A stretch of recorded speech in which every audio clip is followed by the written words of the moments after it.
Assalamualaikum warahmatullahi wabarakatuh. Selamat pagi anak-anakku tercinta ya, kelas 8. Apa kabar hari ini? Semoga dalam keadaan sehat ya. Tetap semangat walaupun di rumah saja ya. Kita akan belajar materi selanjutnya yang minggu kemarin sudah disampaikan oleh Bu Ekalia, yaitu materi relasi fungsi ya. Kalau kemarin Bu Eka sudah memberikan pengertian serta bagaimana cara penyajian relasi, maka hari ini Bu Ismi akan fokus untuk menyampaikan apa itu fungsi ya. Nah, secara umum tadi saya berdiskusi dengan Bu Eka ya, beliau sudah mengatakan ke saya bahwa fungsi sudah saya sampaikan itu pengertiannya Bu, tapi rumusnya belum. Nah, di sini nanti kita akan membahas rumus-rumus pada fungsi ya. Yang pertama yang harus kalian ketahui ya, apa sih beda antara relasi dan fungsi itu ya? Kalau relasi kemarin kan sudah jelas ya, hubungan yang memasangkan anggota-anggota himpunan A dengan anggota-anggota himpunan B ya, tanpa syarat. Mau pasangan A ke B itu lebih dari satu tidak masalah, mau tidak dapat pasangan juga tidak masalah. Jadi tidak ada aturan khusus untuk relasi ya. Jadi A ke B itu mau pasangannya satu ataupun lebih tidak apa-apa, B ke A pun sama seperti itu. Nah, penyajian relasi kemarin sudah diterangkan ya, ada 3 cara, yaitu yang pertama adalah diagram panah ya, yang kedua diagram kartesius, dan yang ketiga himpunan pasangan berurutan. Baiklah, sekarang kita akan belajar ya, memahami ciri-ciri dari suatu fungsi ya. Bedanya sama relasi tadi, kalau relasi kan itu ya, memasangkan anggota himpunan A ke himpunan B ya. Kata-katanya lebih umum, yaitu memasangkan anggota-anggota himpunan A ke anggota himpunan B lah. Kalau fungsi itu berbeda ya. Fungsi itu ada aturan khususnya, yaitu relasi khusus yang memasangkan setiap anggota himpunan A tepat satu ke anggota himpunan B. Artinya di sini ya, pengertian tepat satu itu harus kalian pegang. Itu kunci utama bagaimana kalian bisa memahami suatu fungsi ya. Saya tuliskan di sini ya, fungsi. Fungsi ya. Apa itu tadi fungsi? Ya, relasi khusus yang memasangkan anggota himpunan A tepat satu ke anggota himpunan B. Artinya ada beberapa poin yang harus kalian pahami ya. Yang pertama adalah anggota himpunan A itu harus memiliki pasangan ya. Jadi anggota daerah asal itu harus memiliki pasangan. Nah, saya tuliskan di sini anggota himpunan A atau daerah asal ya,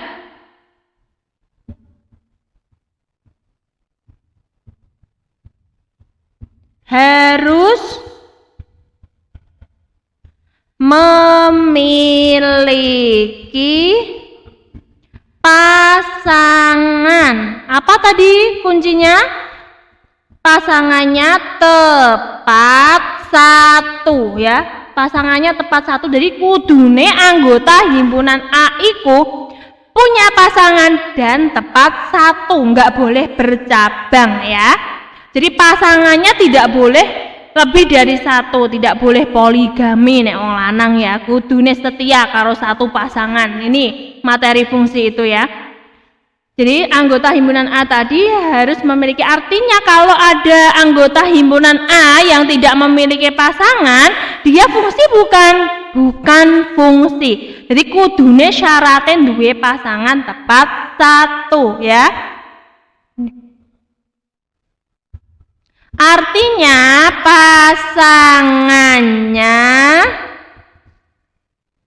pasangan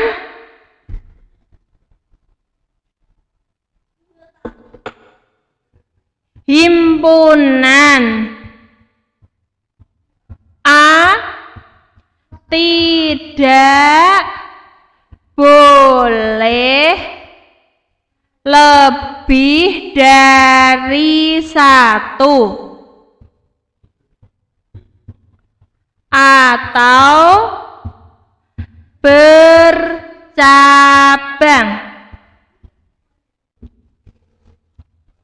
Yang ketiga ya, semua anggota harus memiliki pasangan atau masuk ikut ke syarat satu ya. Dengan demikian, kalau misalkan nanti ada gambar diagram panah ya, kalian harus bisa membedakan apakah itu fungsi atau bukan ya.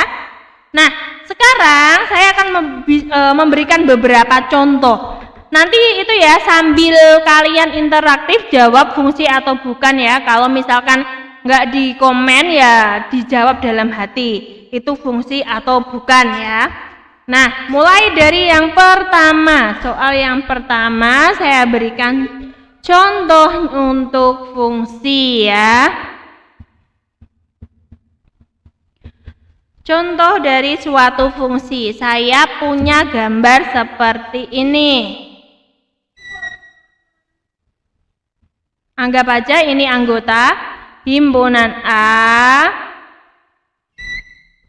ini anggota himpunan B. Nah, kalau saya buat garis seperti ini, apakah ini termasuk fungsi? Fungsi bukan. Coba kita lihat anggota himpunan A-nya memiliki pasangan. Semuanya ya. Satu, dapat pasangan, dapat pasangan, dapat pasangan. Berarti memenuhi syarat fungsi, yaitu setiap anggota-anggota himpunan A memiliki pasangan tepat satu ya. Jadi ini termasuk fungsi ya, kita centang. Sekarang saya akan memberikan gambar yang kedua.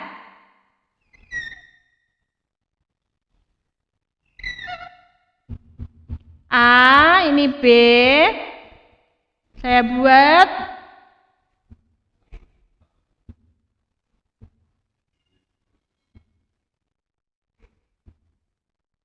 Coba kita lihat anggota. Jadi kunci utamanya fungsi tadi adalah anggota daerah asal itu memiliki pasangan tepat satu. Jadi kita tidak perlu memperhatikan daerah hasilnya. B-nya seperti apa ya, atau hasilnya hasil daerah hasil itu seperti apa tidak perlu kita pedulikan. Kita cek daerah asalnya saja. Coba kita lihat yang gambar kedua. Ada satu titik ya, dua titik, tiga titik, semuanya dapat pasangan enggak? Dapat ya. Loh Bu, itu B ada yang tidak dapat pasangan, itu bagaimana? Nah, tadi seperti yang saya sampaikan, daerah hasil tidak perlu kita pikirkan. Yang penting ya, yang harus dipentingkan daerah asalnya. Maka yang kedua termasuk fungsi atau bukan? Wah, yang jawab iya, pinter sekali itu ya. Jadi gambar kedua juga termasuk fungsi karena daerah asalnya itu ya memiliki pasangan. Walaupun daerah hasil ada yang tidak punya pasangan, itu tidak masalah. Baiklah, ini tadi gambar yang pertama, ini gambar kedua. Saya berikan contoh untuk yang ketiga.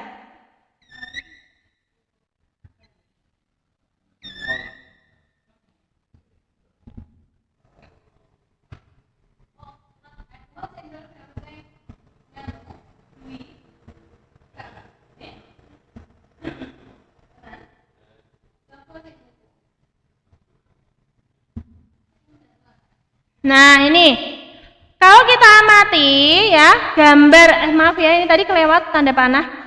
Jadi fungsi harus ada panahnya ya. Gambar yang ketiga coba kita amati. daerah himpunan asal ada yang tidak dapat pasangan, ya. Ada yang melongo tidak punya pasangan sendiri. Berarti dia fungsi atau bukan? Ayo, yang jawab bukan itu salah loh ya. Jadi yang betul itu yang bukan fungsi ya, harusnya bukan, betul ya. Jadi maksudnya gini, karena ada satu yang tidak memiliki pasangan, maka dia bukan termasuk fungsi. Kita silang saja ya. Nah, satu lagi contoh terakhir.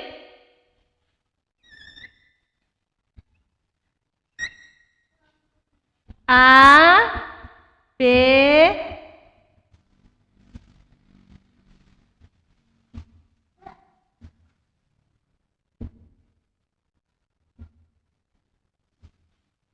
apakah termasuk fungsi atau bukan yang keempat? Yo, pasangan daerah hasil harus tepat satu. Kita lihat gambar 4, ada yang pasangannya double enggak? Ada ya. Maka karena ada yang poligami atau pasangannya double itu bukan fungsi. Jadi fungsi itu harus adil ya, tidak boleh selingkuh ya, harus setia, itu namanya fungsi eleng-eleng cah ya. Jadi yang namanya fungsi itu punya pasangan tepat satu. Nah, saya kira ini penjelasan fungsi sudah cukup jelas. Nah, sekarang kita akan mencari rumus ya, bagaimana fungsi itu bisa dihitung jumlahnya. Nah, tentunya pada saat kita bertemu beberapa soal ya, kita akan menemukan berbagai macam bentuk fungsi dari sebuah soal. Nah, di sini kita akan melakukan uji coba ya, bagaimana cara mencari rumus ya untuk sebuah fungsi. Nah, rumus ini kita cari ya, berbasis masalah dulu, saya berikan masalah, baru nanti kita tarik kesimpulan ya. Ada contoh seperti ini. Jika A 1, 2, 3 dan B A, B, buatlah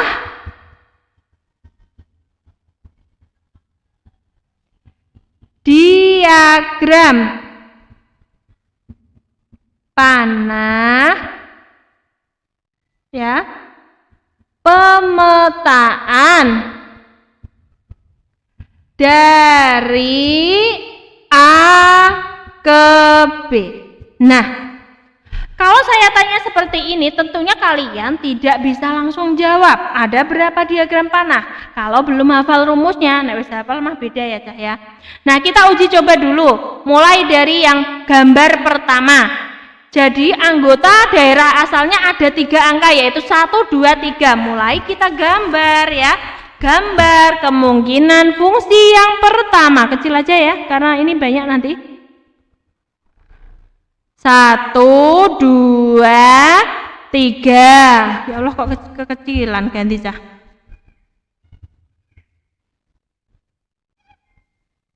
Nah, siapkan bentuknya oval gini ya.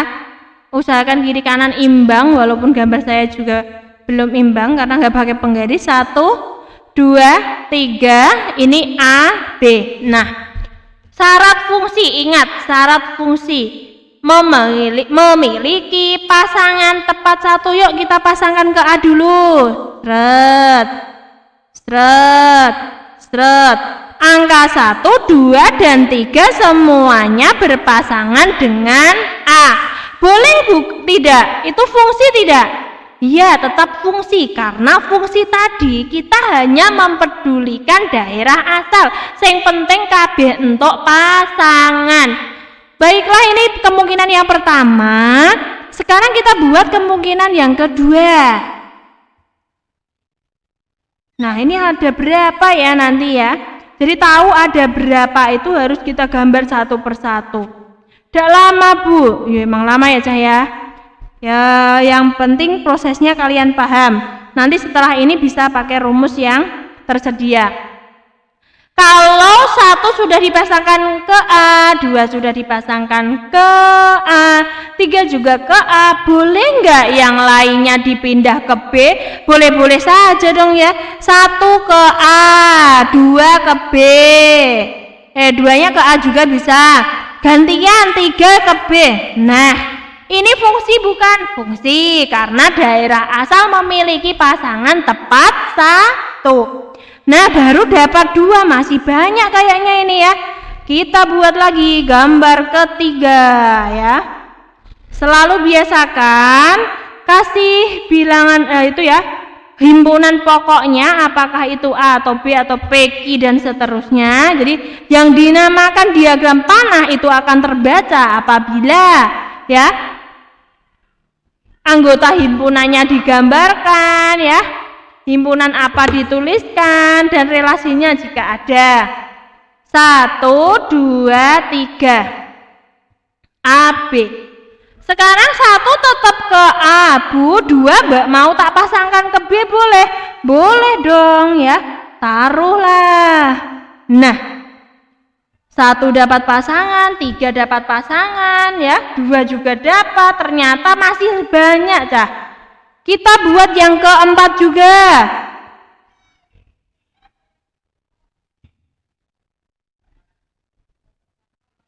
A, B, 1, 2, 3. A, B.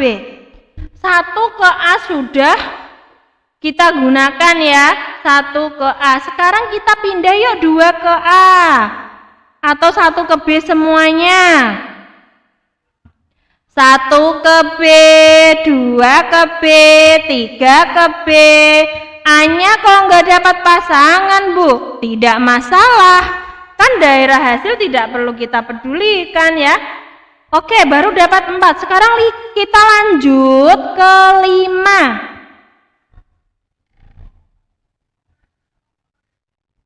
1, 2, 3 AB.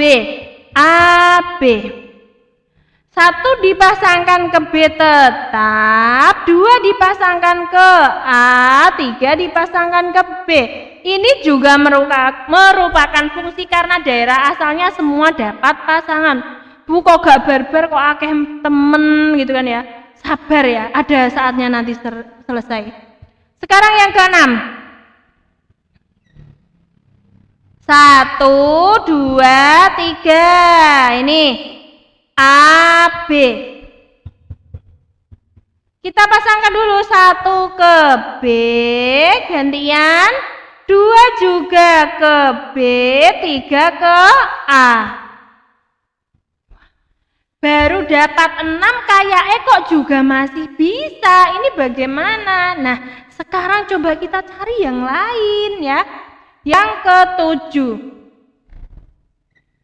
Nah, jangan lupa kalian sambil coret-coret ya, nggak mudeng kok nek misalnya nggak mengikuti loh ya.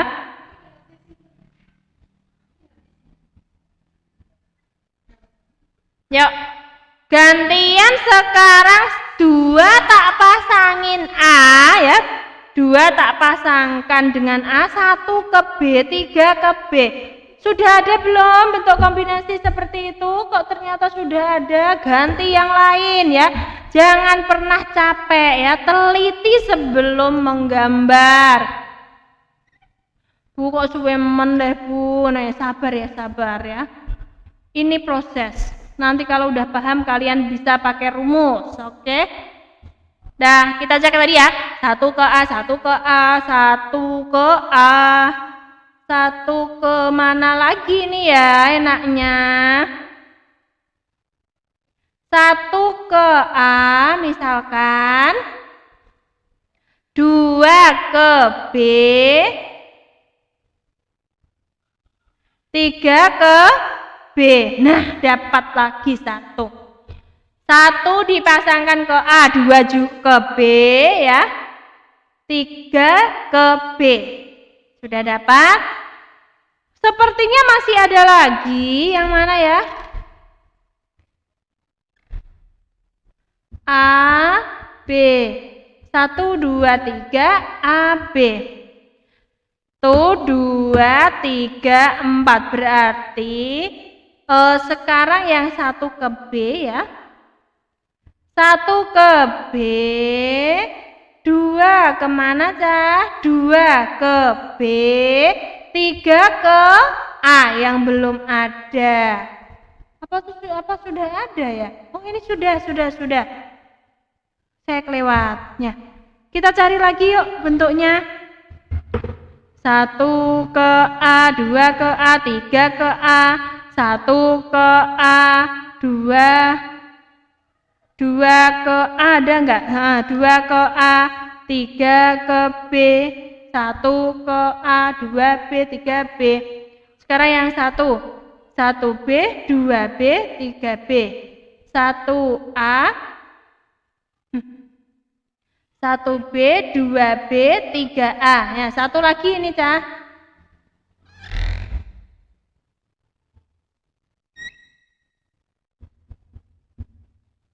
Tuh 2, 3 A, B.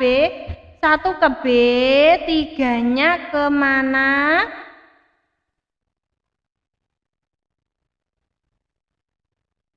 3 ke A, sudah ada? 2 ke A. Coba kita cek. 1 ke B, 1 ke B, 1 ke B, 2 ke A, 2 ke A. Enggak ada. 2 ke A tidak ada. Terus 3 ke A. Nah ini sepertinya sudah tidak ada lagi, artinya kita hitung ada berapa ini? 1, 2, 3, 4, 5, 6, 7, 8. Ada 8. Nah, kalau kita amati dari anggota-anggotanya, ternyata A ini anggotanya 3. B ini anggotanya 2. Bisa dapat 8 itu apakah 3 pangkat 2 atau 2 pangkat 3? 3 pangkat 2 itu 3 kali 3, 9. 2 pangkat 3 itu 2 kali 2 kali 2, 2 kali 2, 4, 4 kali 2, 8. Maka pada saat ada pemetaan A ke B itu rumusnya malah terbalik Cah. Rumusnya adalah B pangkat A dengan B adalah anggota himpunan B, A kecil adalah anggota himpunan A. Maka kalau kita tuliskan ya, B pangkat A kita tulis 2 pangkat 3 sama dengan 8. Nah, ini materi memahami ciri-ciri fungsi ya. Saya ulangi, fungsi adalah relasi khusus yang menghubungkan anggota-anggota himpunan A tepat satu ke anggota-anggota himpunan B. Artinya kalau anggota himpunan A ada yang tidak memiliki pasangan, dia bukan fungsi. Kalau anggota A memiliki pasangan lebih dari satu, berarti dia juga bukan fungsi. Daerah hasil, bagaimanapun hasilnya mau dapat pasangan atau tidak masalah, karena yang kita perhatikan hanya domain. Domain itu daerah asal, oke? Beginilah materi fungsi ya. Rumusnya tolong dipahami ya. Kalau ada fungsi A ke B, maka rumusnya adalah B pangkat A.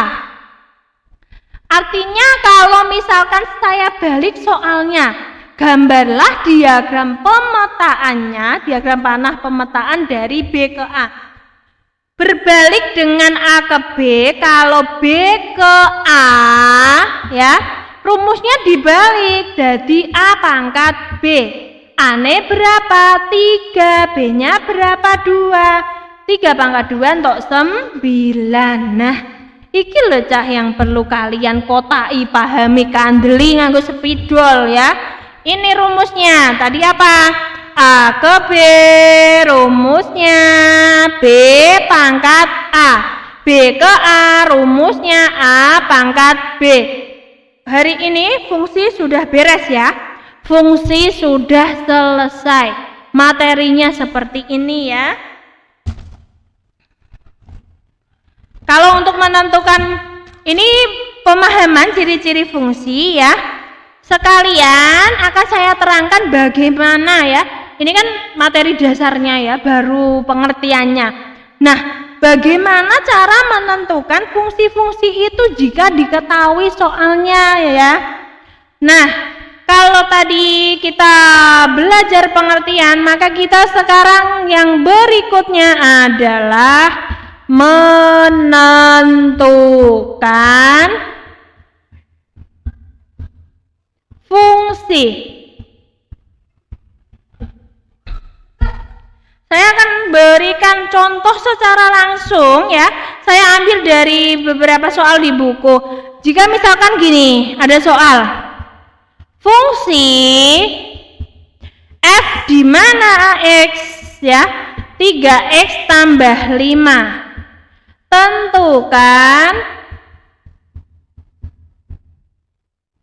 Tentukan bayangan dari 6 dan min 5. Nah, kalau seperti ini, cara menentukan fungsi itu bagaimana? Kita tulis dulu persamaannya f ya.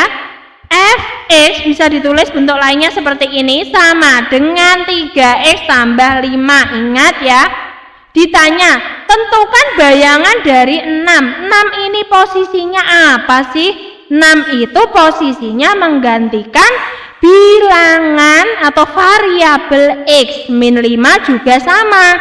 Maka kita bisa jawab, misalkan A saya buat, maka f dalam kurung 6, posisi 6 itu menggantikan variabel x ya. 3x-nya diganti 6 ditambah 5. 3 kali 6 18 tambah 5 berapa? 23. Seperti itu ya.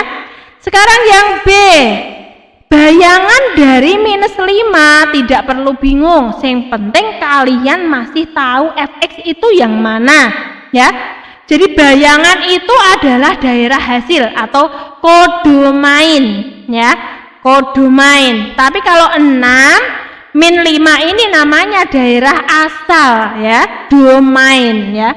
Nah, ini namanya angka 2 itu adalah domain, daerah asal. Lah, hasil itu namanya kodomain, daerah hasil itu kodomain. Kalau ketemu ini range ya, hasil.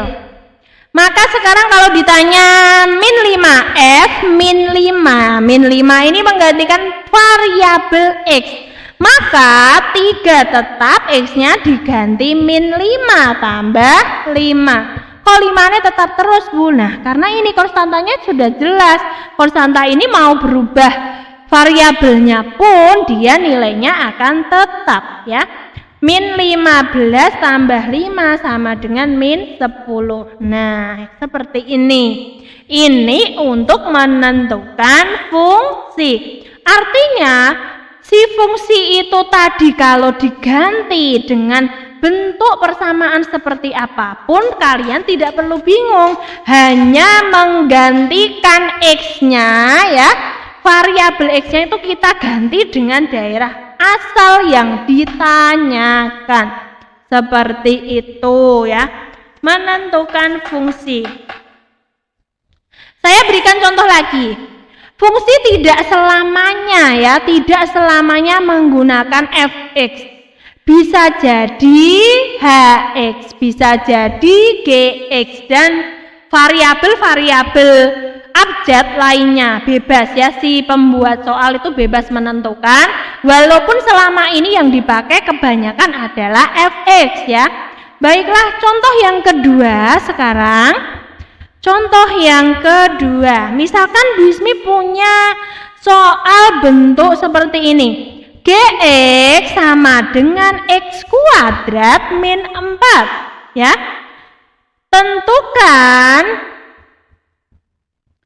Tentukan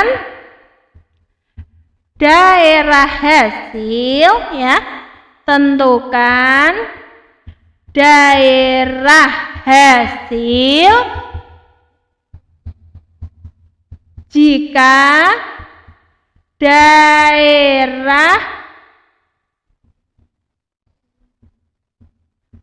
asalnya,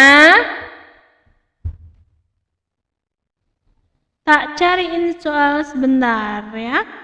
Daerah asalnya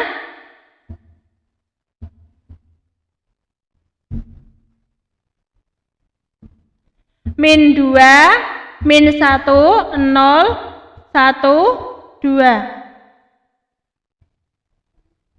Nah, sekarang kalau seperti ini bagaimana? Tinggal kita kerjakan mulai dari G -2. Kita masukkan -2 kuadrat -4. 4 kurangi 4 sama dengan 0. Lanjut G -1. -1 kuadrat -4. 1 kurangi 4 untuk -3. G 0, maka 0 kuadrat -4. 0 kurangi 4 sama dengan -4. Dan seterusnya sampai berapa itu kita kerjakan. Terakhir G2, 2 kuadrat -4 sama dengan 4 kurangi 4 sama dengan 0. Ternyata himpunan penyelesaiannya atau daerah hasilnya ketemu berapa ini? 0, -3, -4, -3, 0. Loh, bukan ada yang double-double. Kalau ada yang double kalian tidak usah bingung. Kalian tinggal tulis 0, -3 sama -4. Seperti itu ya. Nah, materi menentukan fungsi ini sudah selesai ya. Nanti bisa diulang-ulang videonya, ditonton lagi. Linknya akan saya share di Classroom. Namun sebelum selesai saya